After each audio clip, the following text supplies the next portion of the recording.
I'm going to be talking about creating a different relationship with time.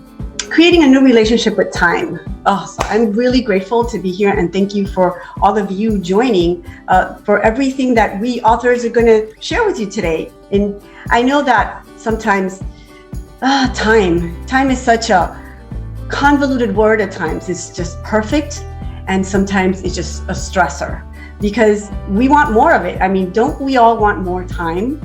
In one way or another, we all do, and I know you do. And I know sometimes time just cannot multiply itself.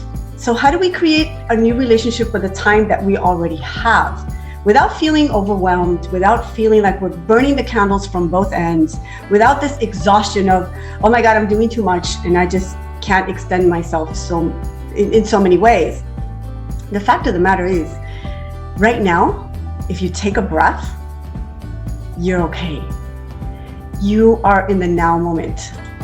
Today, in this very second that you are right now, you're not lacking anything. You don't need anything. You are okay. You are safe. You can put your hands in your heart and hear your heartbeat. And just take a breath and calm that heartbeat down, and you're fine. And that is the most important time in the day for you, is the time of now. The thing is that we've all been saying, oh, we need more time, and how do I balance time? And the key about making time work for me, and all these things that we are stressed into believing we can do. But you know what? There is no life-work balance. Please stop looking for it. Just please stop looking for it. I beg you, because there isn't any. Nothing is of equal value. For you, nothing is of equal value. Your kids are not the same value as your work. They're not the same value as your home, your car, even your next door neighbor or tomorrow's dinner. Not everything is of equal value. So instead of looking for the balance, look for the harmony. Look for the harmony instead. And when you find the harmony is when you find what really means the most to you. What's that priority that you want to get done, that you want to put yourself, this beautiful being that's in existence right now, is going to give its attention to this thing that means so much to me?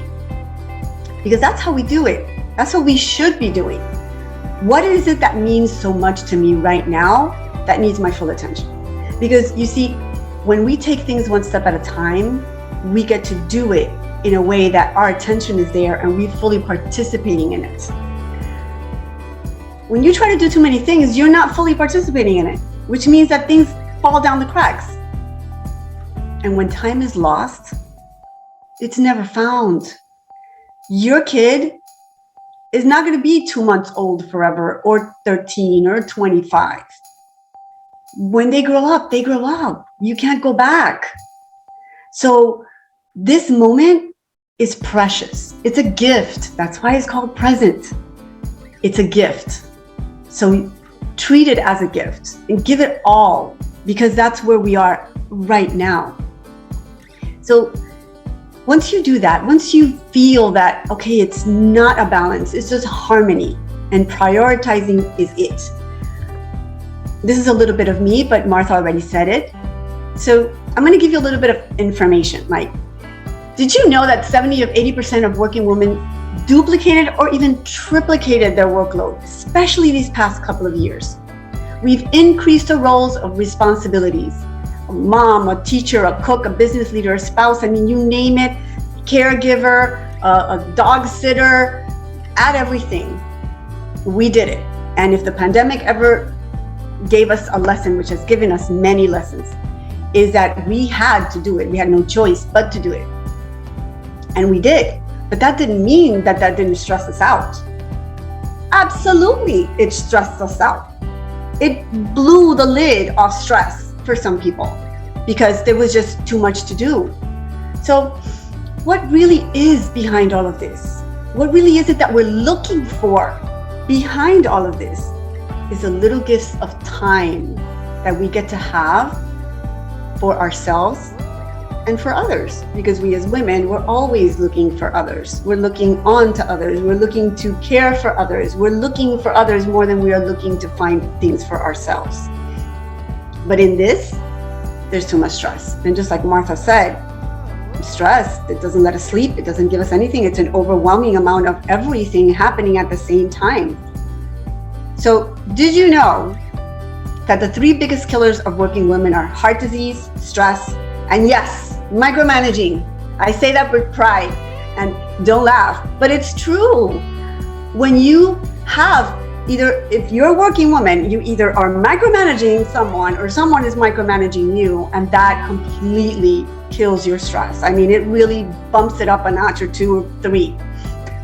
And I just put that there for just like to get it out of it. But seriously, sometimes work, instead of being a de-stressor, it becomes a little bit more.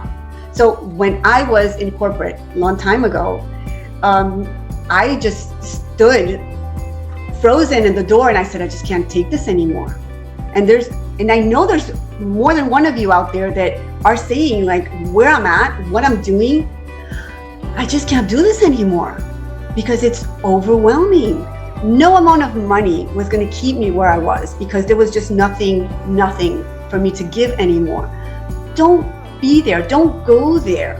Don't let yourself get to that point if you can stop it, if you can manage it, if you can steer it. That was me. That was me going bazooka, like I said. But then a decision that I understood what I wanted and why. And what that decision was that I was important. I mattered. Because if I wasn't okay, my surroundings weren't okay. My kids weren't okay. My home was not okay. And I didn't think of that. I was always thinking of the mama bear.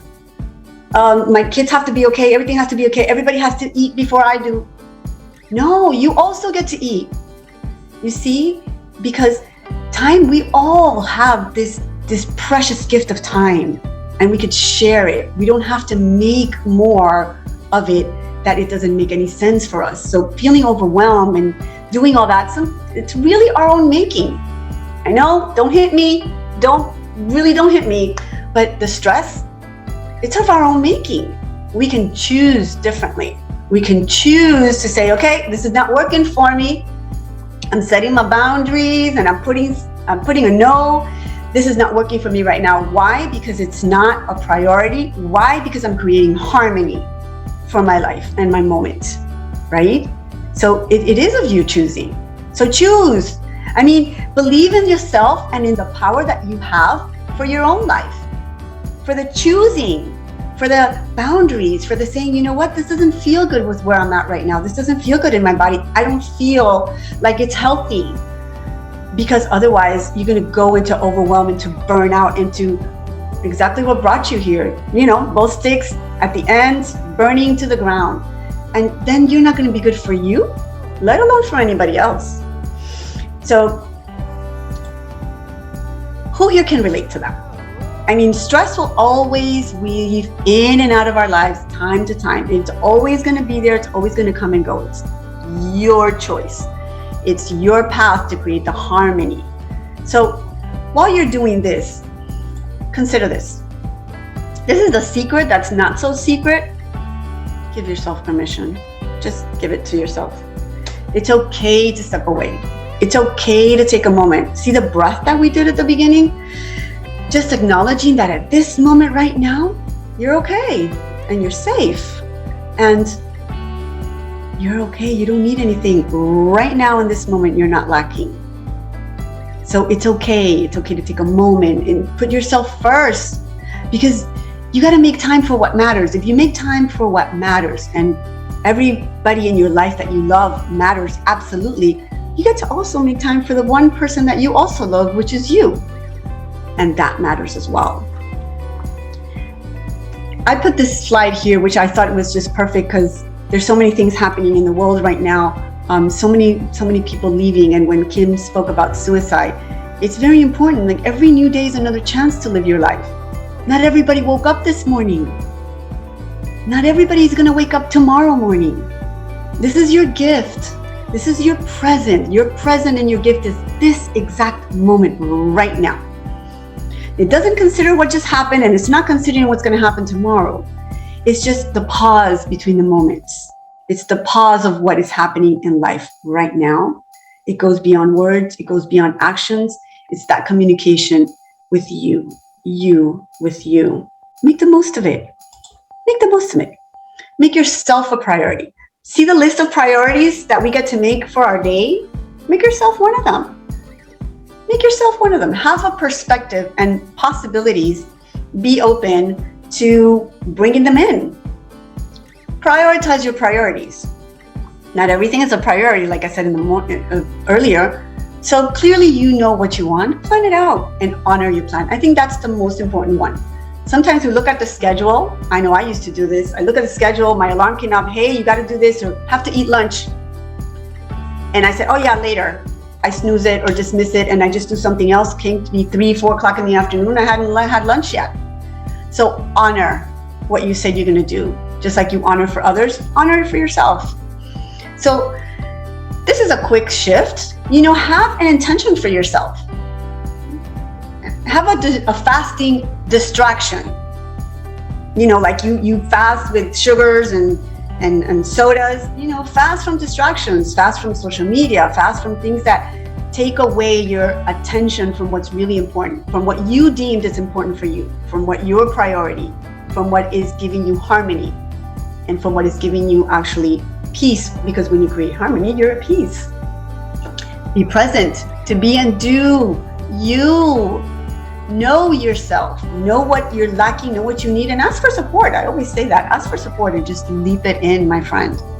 When you get to do that, just go for it. And I think this is the most important thing.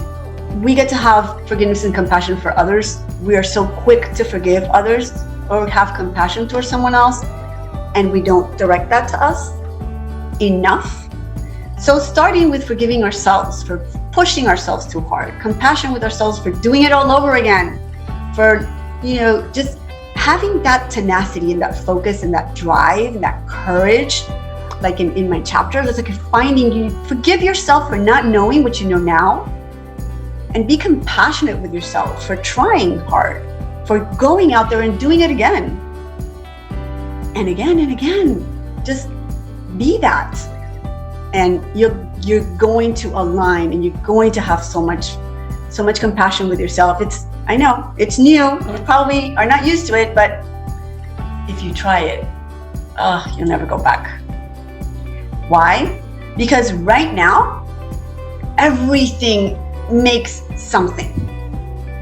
So if time is money, and they always say that, so if you own your time, you get to own your money.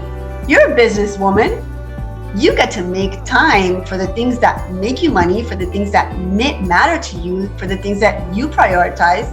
And I'm not talking about necessarily money in your business as like a whole bunch of clients, but when you spend time on the things that are your priority, you are making money.